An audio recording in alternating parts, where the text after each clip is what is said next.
Assalamualaikum warahmatullahi wabarakatuh. Om Swastiastu dan salam sejahtera untuk kita semua. Sebelumnya saya ucapkan selamat pagi. Semoga di pagi hari ini kita dalam keadaan baik. Di sini saya dan rekan-rekan saya akan menyampaikan materi dari kelompok 4, yaitu materi dari pembukaan Undang-Undang 1945 sebagai tata tertib hukum tertinggi dan pembukaan Undang-Undang 1945 sebagai pokok kaidah negara fundamental yang akan dijelaskan atau dipresentasikan oleh Julia Putri. Lalu, isi dan kedudukan pembukaan Undang-Undang 1945 dan fungsi pembukaan Undang-Undang dan pokok pikiran dalam pembukaan Undang-Undang 1945 akan dipresentasikan oleh rekan saya Kadek Desi, serta hubungan antara pembukaan Undang-Undang 1945 dengan pasal-pasal Undang-Undang 1945, Pancasila, dan Proklamasi 17 Agustus 1945, serta hukum dasar tertulis dan hukum dasar tidak tertulis akan disampaikan oleh rekan saya Kadek Devi Panter. Lalu, struktur pemerintahan Indonesia berdasarkan Undang-Undang 1945 akan disampaikan oleh saya, Kadek Diu. Warahmatullahi wabarakatuh. Saya Julia Putri dari Prodi PGSD 1B ingin mempresentasikan tugas saya, yaitu pembukaan undang-undang sebagai tertib hukum tertinggi dan pembukaan undang-undang sebagai pokok kaidah fundamental. Yang pertama, pembukaan Undang-Undang Dasar 1945 sebagai tertib hukum tertinggi. Pembukaan Undang-Undang Dasar Negara Republik Indonesia mengandung pokok-pokok pikiran yang meliputi suasana kebatinan negara serta yang mewujudkan suatu cita-cita hukum dengan menguasai dasar tertulis atau tidak tertulis. Kedudukan Undang-Undang Dasar 1945 berkaitan erat dengan tertib hukum Indonesia dan memiliki dua faktor aspek yang sangat fundamental, yaitu memberikan faktor-faktor mutlak bagi terwujudnya tertib hukum Indonesia sebagai tertib hukum tertinggi. Sementara kedudukan Pancasila sebagaimana tercantum dalam pembukaan Undang-Undang Dasar 1945 yaitu sebagai sumber dari segala sumber hukum Indonesia. Maka keseluruhan perundang-undangan Indonesia harus bersumber pada pembukaan Undang-Undang Dasar 1945 yang mengandung asas kerohanian negara atau Dasar Filsafat Negara Republik Indonesia. Kedudukan pembukaan Undang-Undang Dasar 1945 dalam tertib hukum Indonesia adalah sebagai berikut. Yang pertama menjadi dasar tertib hukum, karena pembukaan Undang-Undang Dasar 1945 memberikan 4 syarat adanya tertib hukum Indonesia. Yang kedua, menjadi ketentuan hukum tertinggi sesuai dengan kedudukannya sebagai asas hukum dasar tertulis atau undang-undang dasar, maupun hukum dasar tidak tertulis atau konveksi serta peraturan hukum lainnya yang lebih rendah. Bukan Undang-Undang Dasar 1945 sebagai pokok kaidah negara fundamental. Pembukaan Undang-Undang Dasar 1945 memiliki kedudukan penting dalam hukum dasar tertulis negara Republik Indonesia. Pembukaan Undang-Undang Dasar 1945 dapat diibaratkan sebagai abstrak dari sebuah karya ilmiah atau pendahuluan dalam sebuah buku yang berisi hal-hal yang sangat mendasar atau intisari dari keseluruhan isi karya ilmiah atau buku. Dengan demikian, pembukaan Undang-Undang Dasar 1945 berisi pokok-pokok pikiran dan kaidah negara fundamental yang dengan jalan hukum tidak dapat dirubah. Di samping itu berisi pernyataan kemerdekaan. Dengan demikian, jelas bahwa Perundang-Undangan Dasar 1945 itu tidak dapat diubah baik secara formal maupun material, itu tidak dapat diubah. Pembukaan Undang-Undang Dasar 1945 sebagai pokok kaidah negara yang fundamental berisi 1. Dasar tujuan negara, baik secara umum dan tujuan khusus. Yang pertama, tujuan umum. Terdapat dalam ikut melaksanakan ketertiban dunia yang berdasarkan perdamaian abadi dan keadilan sosial. Tujuan umum menyangkut hubungan antara bangsa pergaulan internasional. Tujuan umum inilah yang merupakan dasar politik luar negeri Indonesia yang bebas dan aktif. Tujuan khususnya ada di dalam melindungi segenap bangsa dan seluruh tumpah darah Indonesia dan untuk memajukan kesejahteraan umum, mencerdaskan kehidupan bangsa. Tujuan ini meliputi tujuan nasional yang bertujuan untuk bersama bangsa Indonesia dalam membentuk 6 negara untuk mewujudkan masyarakat yang adil dan makmur material spiritual. 2. Diadakannya Undang-Undang Dasar Negara. Pernyataan tersebut disimpul dalam kalimat, maka disusunlah kemerdekaan Indonesia itu dalam suatu Undang-Undang Dasar Negara Indonesia. Hal ini merupakan ketentuan bahwa negara Indonesia harus berdasarkan pada suatu undang-undang dasar dan merupakan suatu dasar yuridis formal bahwa negara Indonesia adalah negara yang berdasarkan atas hukum. 3. Bentuk negara. Pernyataan ini tersimpul dalam kalimat yang terbentuk dalam suatu susunan negara Republik Indonesia yang berkedaulatan. Presentasi dari saya akhiri. Assalamualaikum warahmatullahi wabarakatuh. Halo, perkenalkan nama saya Kades Fitrianti dari Prodi PGSD NPM 21160060. Di sini saya akan menjelaskan tentang isi pembukaan Undang-Undang Dasar 1945 dan pokok-pokok pembukaan Undang-Undang Dasar 1945. Isi pembukaan Undang-Undang Dasar 1945 yang pertama, yaitu bahwa sesungguhnya kemerdekaan itu ialah hak segala bangsa, dan oleh sebab itu maka penjajahan di dunia harus dihapuskan karena tidak sesuai dengan pri kemanusiaan dan pri keadilan. Alinea kedua, dan perjuangan pergerakan kemerdekaan Indonesia telah sampailah kepada saat yang berbahagia dengan selamat sentosa mengantarkan rakyat Indonesia ke depan pintu gerbang kemerdekaan negara Indonesia yang merdeka, bersatu, berdaulat, adil, dan makmur.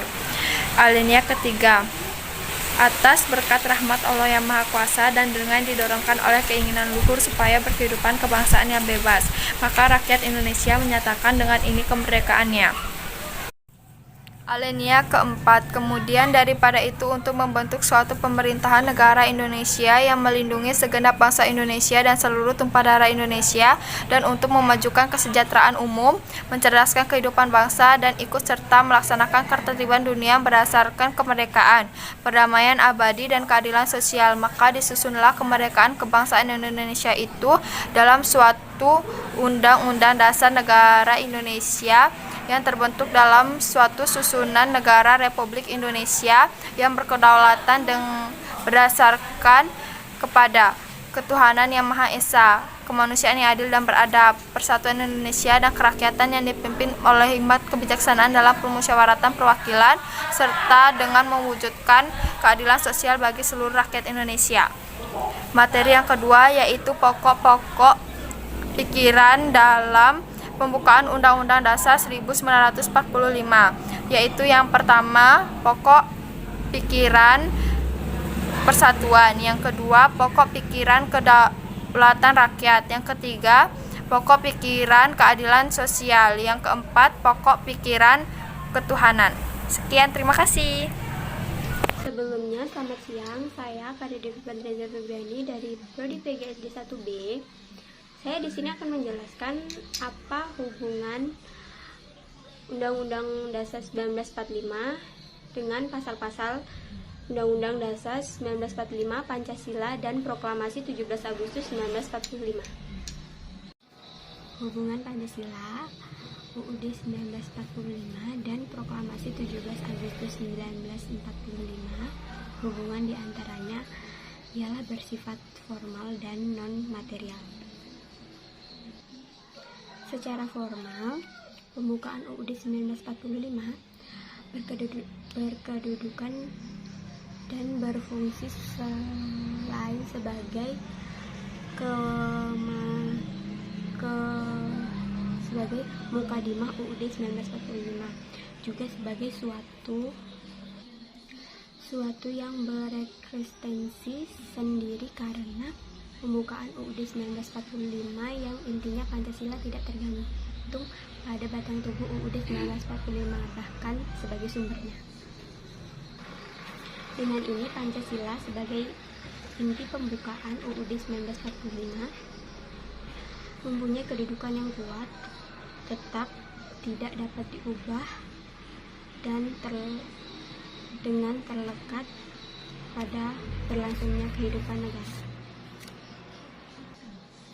Secara materialnya, proses perumusan Pancasila, sidang BPUPKI membahas dasar filsafat Pancasila disusul pembahasan pembukaan UUD 1945. Selanjutnya saya akan membahas hukum dasar tertulis dan hukum dasar tidak tertulis. Yang pertama, hukum dasar tertulis ialah kerangka dan tugas pokok dari badan pemerintah suatu negara dan menekan mekanisme kerja badan-badan tersebut seperti yudikatif dan legislatif. Yang kedua, hukum dasar tertulis, yaitu aturan dasar yang timbul dan terpelihara dalam praktek penyelenggara negara. Sekian. Halo, perkenalkan nama saya Kadek Diawatara, saya dari program studi PGSD kelas 1B. Di sini saya akan menjelaskan materi dari struktur pemerintahan Indonesia berdasarkan Undang-Undang 1945. Diawali dengan MPR. MPR adalah singkatan dari Majelis Permusyawaratan Rakyat. MPR adalah lembaga negara dalam sistem ketatanegaraan Indonesia yang terdiri dari anggota DPR dan anggota DPD. Tugas dari MPR mengubah dan menetapkan Undang-Undang Republik Indonesia 1945 serta melantik dan memberhentikan presiden dan wakil presiden. Selanjutnya ada presiden dan wakil presiden. Presiden adalah kepala negara sekaligus kepala pemerintahan. Kewajiban atau hak dari presiden antara lain memegang kekuasaan pemerintahan menurut Undang-Undang Dasar, memegang kekuasaan yang tertinggi atas angkatan darat, angkatan laut, dan angkatan udara, serta mengangkat dan memberhentikan menteri-menteri. Lalu, wakil presiden. Wakil presiden adalah pembantu presiden yang kualitas bantuannya di atas bantuan yang diberikan oleh para menteri-menteri.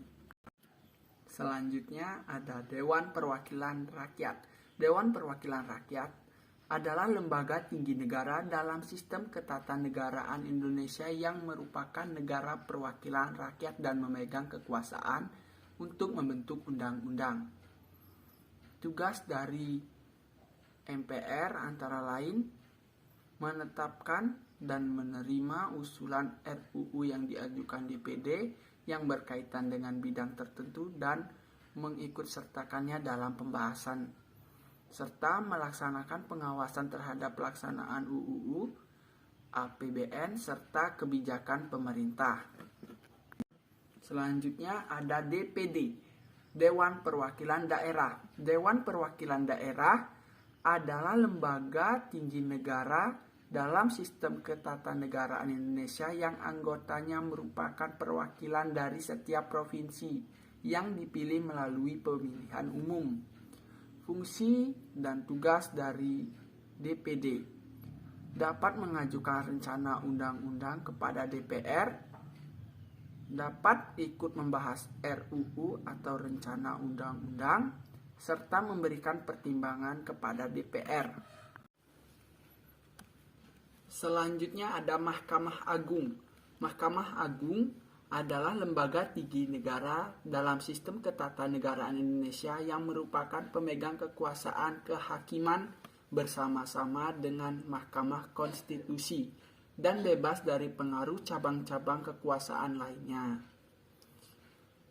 Tugas dan kewajiban dari Mahkamah Agung berwenang mengadili pada tingkat kasasi, menguji peraturan perundang-undang di bawah undang-undang, dan mempunyai wewenang lainnya yang diberikan oleh undang-undang, serta memberikan pertimbangan dalam presiden memberi gerasi Selanjutnya ada Mahkamah Konstitusi. Mahkamah Konstitusi adalah lembaga tinggi negara dalam sistem ketatanegaraan Indonesia yang merupakan pemegang kekuasaan kehakiman bersama-sama dengan Mahkamah Agung.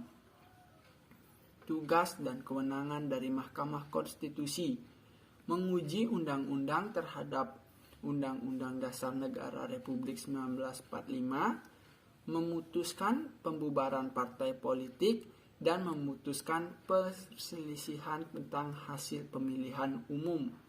Lalu ada Badan Pemeriksa Keuangan atau BPK, adalah lembaga tinggi negara dalam sistem ketatanegaraan Indonesia yang memiliki wewenang memeriksa pengelolaan dan tanggung jawab keuangan negara. Fungsi atau tugas dari BPK tidak lain adalah memeriksa, mengelola, dan tanggung jawab soal keuangan yang ada di Indonesia. Lalu ada Komisi 2004. Tugas dari Komisi Yudisial: melakukan pendaftaran calon hakim agung, melakukan seleksi terhadap calon hakim agung, dan menetapkan calon hakim agung. Sekian presentasi dari kelompok 4. Saya dan rekan-rekan saya mohon maaf apabila terjadi salah kata atau salah ucap dalam penyebutan materi. Saya akhiri, selamat siang dan sampai jumpa. Terima kasih.